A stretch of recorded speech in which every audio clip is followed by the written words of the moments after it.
시청자 여러분 안녕하십니까? 김동수입니다. 전국이 긴박하게 돌아가고 있는데요.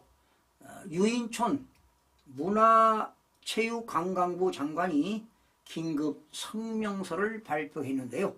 그 내용을 소개해드리면서 논평을 전해드리겠습니다.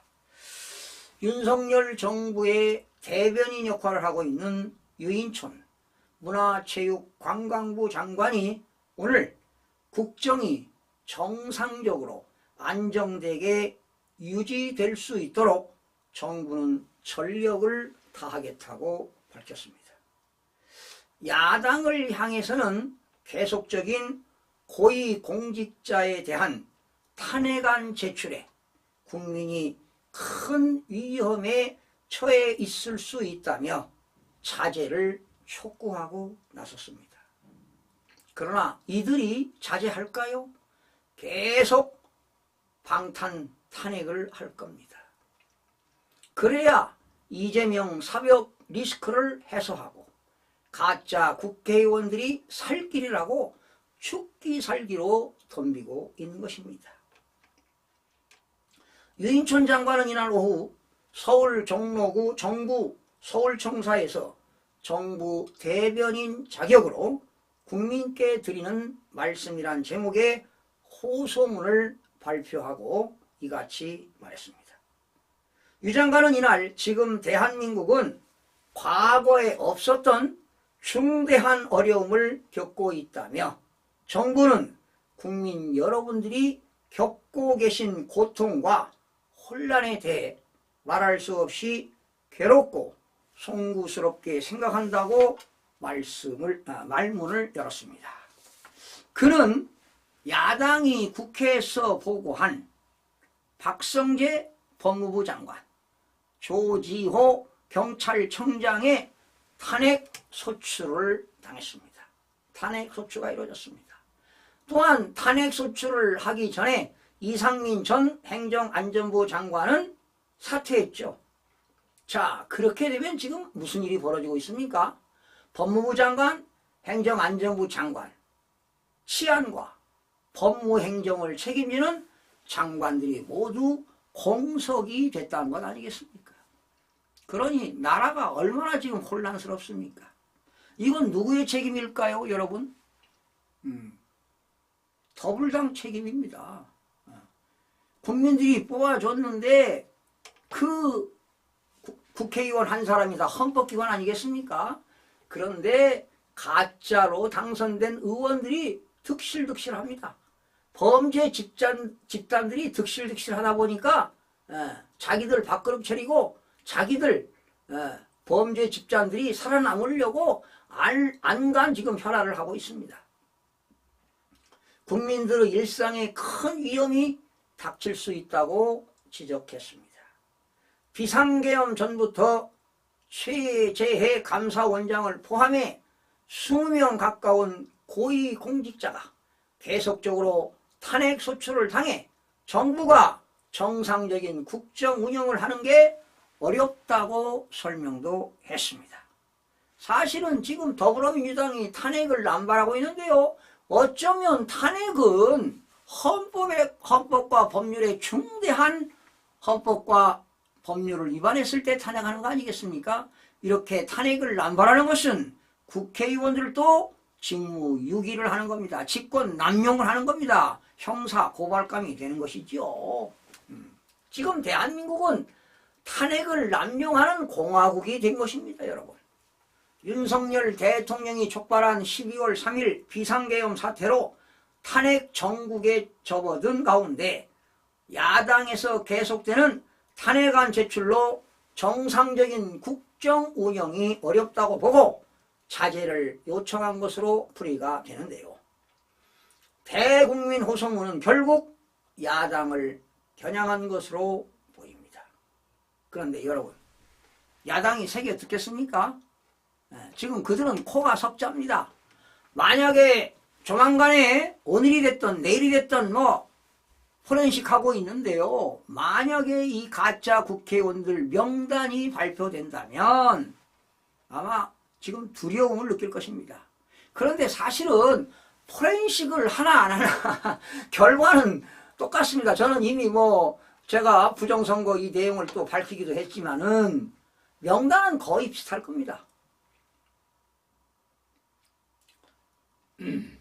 이날 정부의 대국민 메시지는 정부가 제출한 내년도 예산안이 야당의 단독 수정을 거쳐서 본회의에 의결 직후에 발표가 되는데요.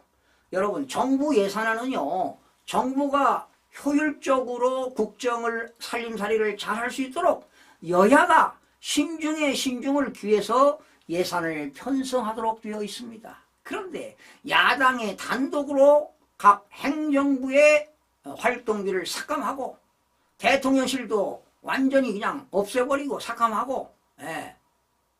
자, 이렇게 지금 대한민국이 돌아가는 겁니다. 이게 바로 전체주의, 사회주의, 공산주의로 가는 길목에 서 있는 겁니다. 이제 아스팔트를 깔았습니다. 달리기만 하면 되는 그런 길목에 서 있습니다. 누가 먼저 종착역에 도착하느냐, 러닝 어떻게 하느냐, 이것만 달렸어요. 이미 뭐 제가 4월 10일 선거 이후에 지금 국가 기본질서 시스템이 다 붕괴됐잖아요. 북한 정찰국에서는 다 이런 내용을 알고 있을 겁니다. 유 장관은 안정적인 국정 운영이 어려워지는 상황만은 반드시 막아야만이 한국과 미국, 한미일, 그리고 많은 우방 국가들과 신뢰를 유지할 수 있고, 그래야만이 우리 한국 경제의 민생이 위기를 견뎌낼 수 있다고 강조했습니다. 이건 틀림없는 사실입니다. 이 자유민주주의가 붕괴되면요, 대한민국 끝나는 겁니다. 이제 모든 국민들이 지금까지는 잘 살아왔습니다. 이게 이승만 대통령과 박정희 대통령의 덕분이라고 보시면 됩니다. 편안하게 잘 살아왔지요. 평온 공연하게 살아왔습니다. 그러나 이제 중산층이 몰락하고 서민들이 이제 파탄하고 이제 대한민국은 정말 크나큰 위기를 맞을 수도 있습니다. 정말 국민들이 왜 이런 일이 벌어졌는가를 알아야 됩니다. 그리고 지금 대한민국은요, 가짜 뉴스가 팽배합니다. 너무나도 많습니다. 그런 거 여러분 믿어서는 안 됩니다. 가짜 뉴스. 그리고 이제 SNS가 너무 많다 보니까요, 너무 남발되다 보니까 심각할 정도입니다. 아울러 위기의 시대에 국민을 구하는 것은 차분한 법치라며 법이 지켜져야 된다는 것이죠. 야당을 향해 법적, 정치적 절차가 법치주의에 부합하게 전개돼 정부가 안정적인 국정 운영에 집중할 수 있도록 다수 의석을 보유한, 더불어민주당을 얘기하는 거 아니에요. 정당의 지혜와 자제를 보여달라고 목소리를 높였습니다. 지금 대한민국은요, 국가 기본 질서가 완전 시스템이 붕괴됐다고 보시면 되겠어요. 법치가 무너졌지요. 입법, 사법, 행정의 산권 분립, 즉 권력 분립이 무너졌다고 보시면 되겠습니다. 바로 이런 현상은 저는 이미 예견했던 거 아니겠습니까? 지난 4월 10일 부정선거 이후에 급속도로 번지고 있습니다. 정말 보통 일이 아닙니다. 국민들의 시민 혁명이 일어나야만이 대한민국을 지킬 수가 있습니다.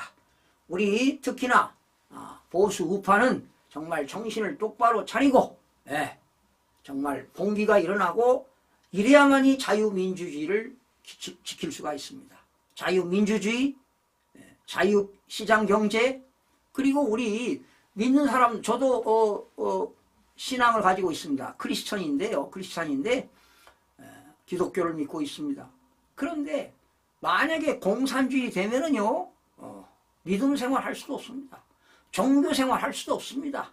특히나 믿음 생활 하시는 분들, 종교 생활 하시는 분들 더욱더 각별히 정말 주의가 요망되고요. 이제 대한민국 국민들은 각자 도생의 길로 가야 할 길목에 있습니다. 우리야 살 만큼 살았지요. 그런데 우리 후세들의 손녀 손자들은 어떻게 살아가야 될지 대한민국의 미래가 걱정되기만 합니다. 이렇게 되면 기업들도 한계 시장에 몰리게 되는 겁니다. 지금 대한민국 모든 정부, 기업, 국민 모두가 한계 시장에 몰려가고 있는 것입니다. 시청해주신 여러분 고맙습니다.